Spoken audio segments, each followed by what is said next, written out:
আমার, আমাদের সবারই জানা আছে আমরা যে পৃথিবীতে আছি এটা অনেকটা মুসাফির খানার মতো, এটা অস্থায়ী একটা জায়গা। আল্লাহ যাদেরকে ঈমানের দাওলাত দান করেছে তাদের জন্য পরকালে চিরশান্তির স্থান জান্নাত নির্ধারণ করে রেখেছে। এটা আমাদের জানা আছে। এই বিষয়টা সম্পর্কে আমি কয়েকটা কথা বলব। সর্বপ্রথম কথা হচ্ছে রব্বুল আলামিন আমাদের জন্য ঠিকানা নির্ধারণ করেছে, আমাদের আসল জায়গা আল্লাহ রেডি করেছে। ইন্নাল্লাযীনা আমানু ওয়া আমিলুস সালিহাতি কানাত লাহুম জান্নাতুল ফিরদাউসি নুজুলা। ভাইরা আমার, রব্বুল আলামিন যে ঈমানদার নেক আমল করবে তাদের জন্য জান্নাতুল ফিরদাউস রেডি করে রেখেছেন।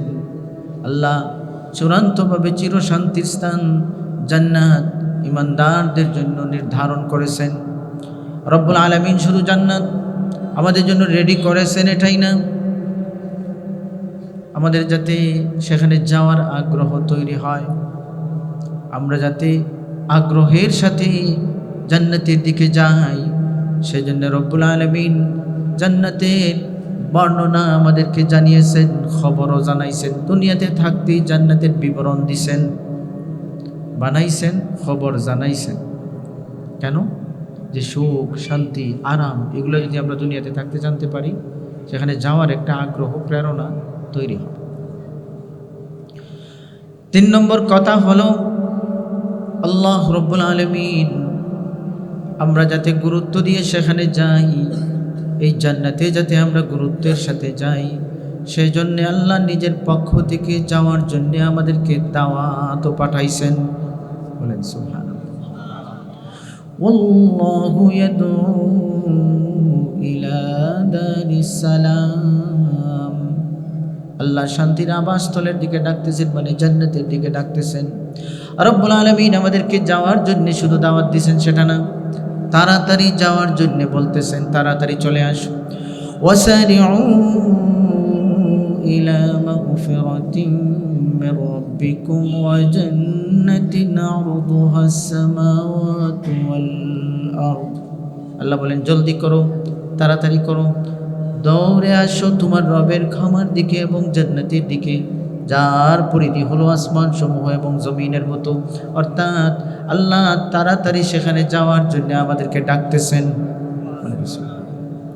জায়গা বানাইছেন, আগ্রহ তৈরির জন্য খবর জানাইছেন, গুরুত্ব দিয়ে যাওয়ার জন্য দাওয়াত পাঠাইছেন, জলদি যাওয়ার জন্য আবার ডাকতেছেন।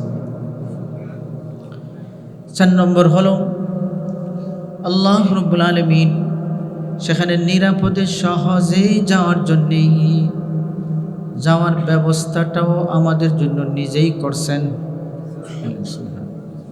আমরা যাতে আমাদের বাড়িতে ঠিকমতো যেতে পারি, আমাদের যাতে কোনো প্রবলেম না হয়, আমরা যাতে সম্মানের সাথে, শান্তির সাথে, নিরাপত্তার সাথে আমাদের স্থায়ী ঠিকানায় পৌঁছতে পারি, এই পৌঁছার ব্যবস্থাটাও আল্লাহই করে দিয়েছেন। এই যে 4টা কথা শুনলাম, আমাদের ঠিকানা বানানো হয়েছে, আমাদের আবাসস্থল তৈরি করা হয়েছে, আমাদেরকে আগ্রহ তৈরির জন্য খবর জানানো হয়েছে, আমাদেরকে যাওয়ার জন্য দাওয়াত পাঠানো হয়েছে, আমাদেরকে যাওয়ার ব্যবস্থা করেও দেওয়া হয়েছে। এই 4টা কথা শোনার পরে এখন আমাদের দায়িত্ব কি? 2টা কথা বলব। সর্বপ্রথম হচ্ছে সেখানে যাওয়ার যোগ্যতা অর্জন করতে হবে। আর 2 নম্বর, আল্লাহ যেহেতু ব্যবস্থা করছেন, আল্লাহর দেওয়া ব্যবস্থা মতো চলে যেতে হবে, এই শেষ। সেখানে যাওয়ার যোগ্যতা অর্জন করতে হবে। আর আল্লাহ যেহেতু যাওয়ার ব্যবস্থা নিজেই করে দিয়েছেন, আমাদের জন্য সহজ, আল্লাহর দেওয়া ব্যবস্থা মতো চলে যেতে হবে। কথা বুঝতেছেন আমার?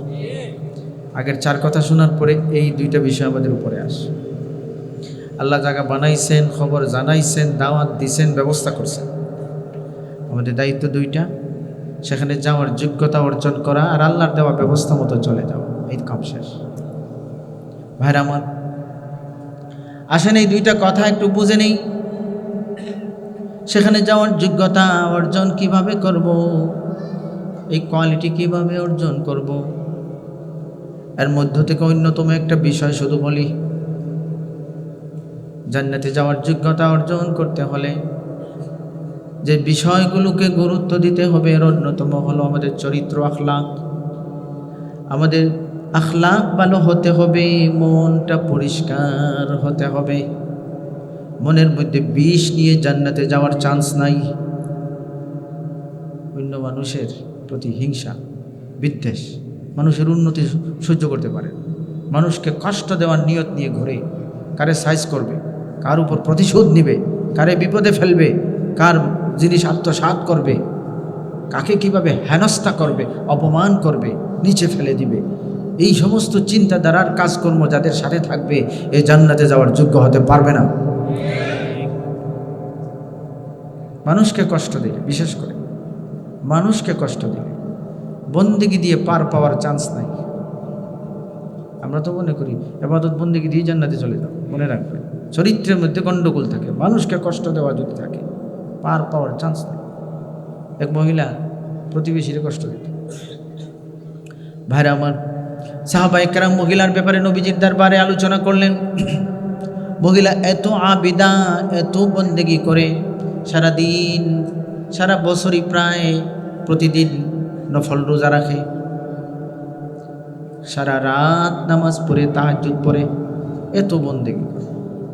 ইন্না ফুলানাতান তাসুমুন নাহার ওয়া তাকুমুল লাইল ওয়া তুযী জিরানাহা।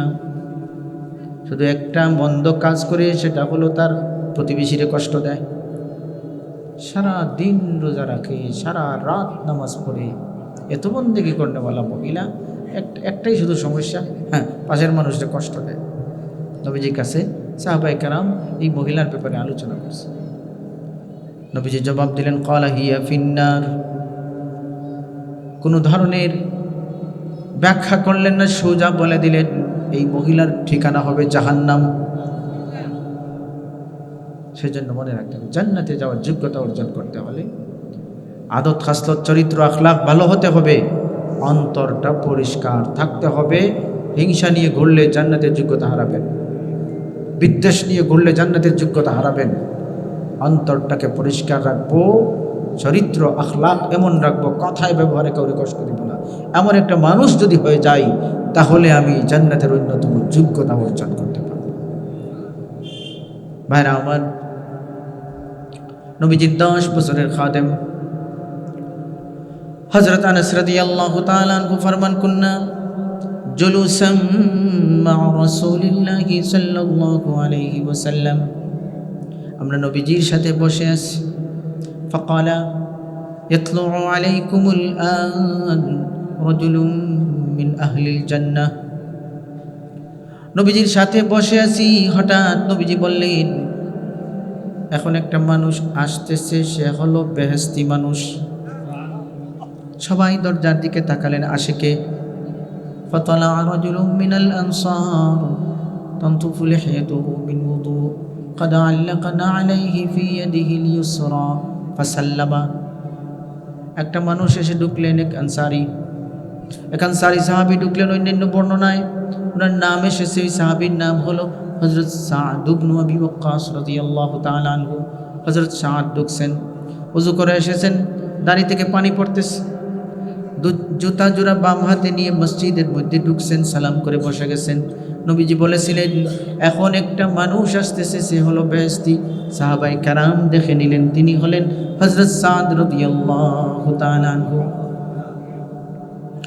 فلما كان الغد قال النبي صلى الله عليه وسلم مثل ذلك। পরের দিন এইভাবে সাহাবায়ে কেরাম আগের দিনের মতো নবীজির কাছে বসে আছেন। পরের দিনও একই ধরনের কথা নবীজি বললেন, একটা লোক এখন আসবে, সে হলো বেহেশতি। ভাইরা আমার, আবার সাহাবায়ে কেরাম দরজার দিকে তাকালেন, কে যে আসে রে এখন? ফাতালা যালিকার রাজুলু মিসলাল মাররাতিল উলা। লক্ষ্য করে দেখা গেল, গতকালকে যিনি এসেছেন আজকেও তিনিই আসছেন।